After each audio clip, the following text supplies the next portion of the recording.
정부가 종교인에게 세금을 물게 하는 방안을 추진 중이죠. 처음에는 국회법 통과가 필요 없는 시행령으로 밀어붙이려다가 법률 개정 쪽으로 바꾸었습니다.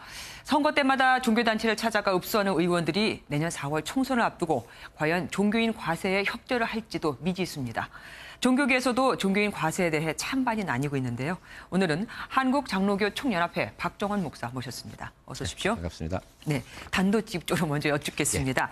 헌법에도 모든 국민은 납세의 의무가 있다라고 돼 있는데 종교인도 분명히 국민이거든요. 그런데 왜 예외를 인정해달라고 하시는지요? 우리 헌법에 정교 분리의 원칙을 실현하는 틀로서 우리나라는 67년간 종교인 비과세를 관습법으로 해왔기 때문입니다.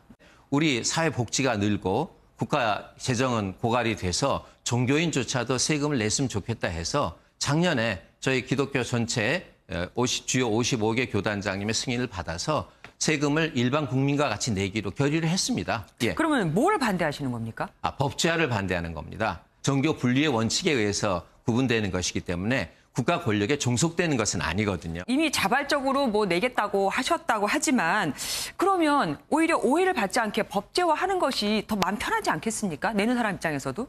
종교 간의 불평등을 가져오기 때문에 그렇습니다. 종교 간에 뭐 다르다는 얘기신가요? 종교가 38만 명의 종교인이 문화관광부에 현재 집계되어 있는 걸로 아는데 이것이 각 종교마다 본질적으로 다르거든요. 그럼 종교마다 세율을 다르게 해야 된다는 말씀이십니까? 아닙니다. 그렇게 다르게 할 수 있는 것이 아닌데 형편이 다르기 때문에 이런 것들이 벌써 갈등이 시작이 되기 때문에 법제화는 안 하는 게 좋겠다고 저희가 말씀을 드리는 것입니다. 좀 이해가 안 됩니다. 종교마다 다르기 때문에 형평성에 맞추게 살 수가 없다라고 하시면 그렇습니다. 예, 근데 그러면서 또 그 얘기는 자세히 안 하시거든요. 공평한 과세를 하기 위해서는 한 기준이 정당하고 정의로워야 할 것입니다. 그런데 종교마다 형편이 다른 것이 벌써 이거부터가 이제 다른 종교를 얘기해야 되는 갈등의 시작인데요. 이 불교나 천주교, 기독교가 우리나라 3대 종교인데 이 세 종교를 가지고 얘기한다면 불교나 천주교는 독신으로 공공의 종교 시설에 거주를 하십니다. 기독교는 이 가정을 가지고 이렇게 사는데요. 이거 주택 보조금이나 이런 법 제도가 없는 상황에서는 현저하게 달라지죠. 그럼 만약 이렇게 좀 생각해 볼게요. 물론 종교인들끼리도 형평성이 다르겠지만 일반 국민과 지금 세금을 비교해 보면은 지금 잠깐 좀 표를 보여주시겠습니까? 예, 자 4천만 원을 연 4천만 원 이하를 버는 4인 가족 기준으로 했을 때 지금 일반 국민은 연 85만 원을 냅니다. 예. 그런데 종교인은 내지 않습니다. 예. 8천만 원 기준으로 했을 때도 훨씬 더 많은 세율을 냅니다. 예, 일반 국민들이.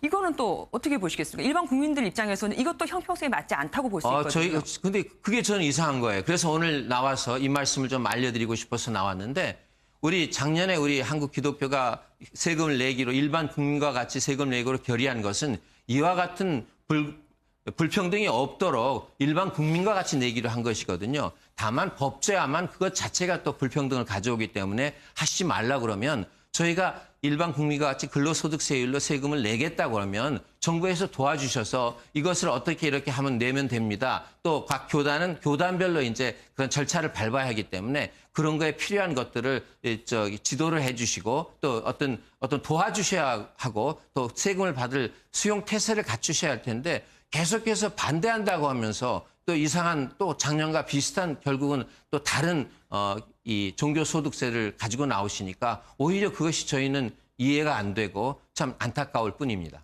근데 보통 국민들도 다 거의 세금을 냅니다. 그럼요. 그렇죠. 그렇지만 일부가 세금을 내지 않고 탈세를 하기 때문에 사실 조사도 하고 그런 거 아니겠습니까? 종교도 마찬가지죠. 대부분은 그렇지 않겠지만 일부라도 그런 일이 있을 수 있을까 봐 조사를 하는 거 아니겠습니까? 종교인들이 되는 사람들은 돈을 목적으로 하는 사람은 없습니다. 그런데 5,300만 국민 중에서 2,600만 국민이 종교를 가지고 있는데 그 종교인들 혹은 성직자들을 탈세를 할 것이기 때문에 법을 만들어야 된다고 얘기하는 것은 그것은 종교 자체를 부정하는 것이기 때문에 그것은 아주 듣기 곤혹스럽습니다. 예. 그럼 지금 목사님 말씀은 종교계에서 차라리 그렇게 아까 말씀하신 형평성에 맞는 것을 갖고 올 테니 그걸로 한번 봐달라는 말씀이십니까? 그렇죠. 그리고 종교는 혼자 존재하는 게 아니고 목사가 돈을 만들어내는 게 아니라 모든 공동체 구성원들이 교인총회를 통해서 예결산을 하고 하는데 만일 세금을 내겠다고 했을 때 세금을 안 내는 목사를 그 교인들이 그 말을 따라 주겠습니까? 당장 교회 문 닫아야지. 글쎄요, 종교라는 게 조금 특이해서 말이죠. 알겠습니다. 오늘 말씀 감사합니다. 예.